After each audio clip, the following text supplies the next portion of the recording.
সোণশিয়াতকৈও মূল্যৱান এইবিধ অগৰা গছ। সাধাৰণ এজোপা গছ বুলি ভাবি ভুল নকৰিব আপুনি।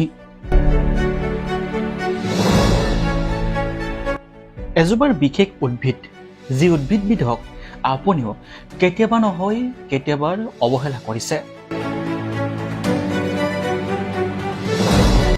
কিন্তু আপুনিও আচৰিত হ'ব জানি যে আজিৰ তাৰিখত এই উদ্ভিদজোপাৰ সোণ হীৰাতকৈও অত্যাধিক মূল্যৱান হৈ পৰিছে। আপুনি নিশ্চয় এই উদ্ভিদজোপাৰ গুটিসমূহক লৈ লৰালি কালতে কাপত লগোৱা সমনীয়াৰ সৈতে নাইবা কাৰোবাৰ চুলিত লগাই নিশ্চয় খেলি পাইছে। বাৰীৰ কাষতে নাইবা ৰাস্তা পদূলিয়ে এই উদ্ভিদজোপাৰ গজি থকা আপোনালোকে নিশ্চয় দেখিছে আৰু সদায় আপুনি এই উদ্ভিদজোপাক অৱহেলা কৰিছে। কিন্তু এই উদ্ভিদজোপাৰ ঔষধীয় গুণসমূহ জানিলে আপুনি হ'ব আচৰিত। এই উদ্ভিদজোপাৰ কুমলীয়াৰ পাত নিয়মিতভাৱে সেৱন কৰিলে কণ্ঠস্বৰ শুৱলা হয়, গাৰ বৰণ উজ্জ্বল হয় আৰু স্মৃতিশক্তি বৃদ্ধি পায়। ইয়াৰ কুমলীয়া পাত আৰু কুমলীয়াৰ গুটি পিচি তাৰ লেপন বগা দাগ পৰাৰ অংশত লগাই 2-3 ঘণ্টা ৰাখিব লাগে আৰু তাৰ পাছতে উপশম পোৱাৰ দেখিবলৈ পোৱা যায়। এই উদ্ভিদজোপাৰ গুটি পৰা তৈয়াৰ কৰা তেল আধা চামুচ কুহুমীয়া গৰম পানীত মিহলাই ৰাতিপুৱা খালী পেটত সেৱন কৰিলে মূত্ৰাশয়ত হোৱাৰ যিকোনো ধৰণৰ বীজাণু উপশম পোৱা যায়। ইয়াৰ কুমলীয়াৰ পাত খুন্দি তাৰ ৰস দুটোপালকৈ দিনে 2 বাৰ নাকত দিলে মূৰৰ বিষ অৰ্থাৎ নাক বন্ধ হোৱাৰ ৰোগ নিৰাময় হয়।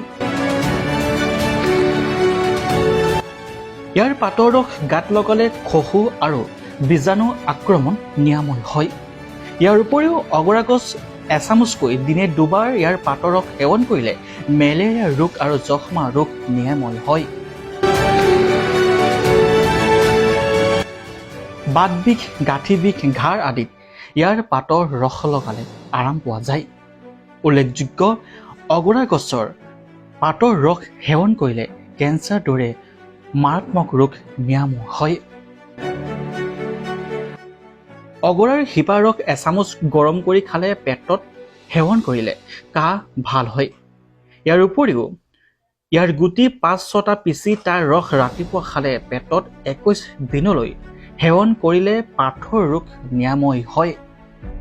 আপুনি ভালদৰে ভাবকচোন, যিজোপা উদ্ভিদক ৰাস্তাৰ কাষতে ওলাই থকা বা অসাধাৰণ গছ বুলি আমি নিশ্চয় কেতিয়াবা নহয় কেতিয়াবা অৱহেলা কৰোঁ, সেই গছজোপাৰো যে আছে বহু ঔষধীয় গুণ, যি ঔষধৰ গুণৰ বাবে আজি ঔষধ প্ৰস্তুত কৰে বৈজ্ঞানিকসকলে আৰু এইসমূহ ঔষধে বজাৰত লাখ টকাৰ মূল্যত বিক্ৰী কৰা হয়।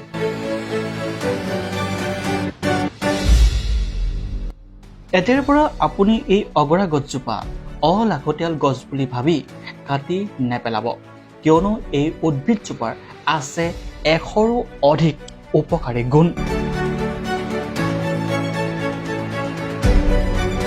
আমাৰ এই প্ৰতিবেদন আপুনি সকলোলৈকে শ্বেয়াৰ কৰি দিয়ক, যাতে সকলোৱে এই অদ্ভুত আচৰিত উদ্ভিদজোপাৰ গুণাগুণসমূহৰ বিষয়ে জানিব পাৰে।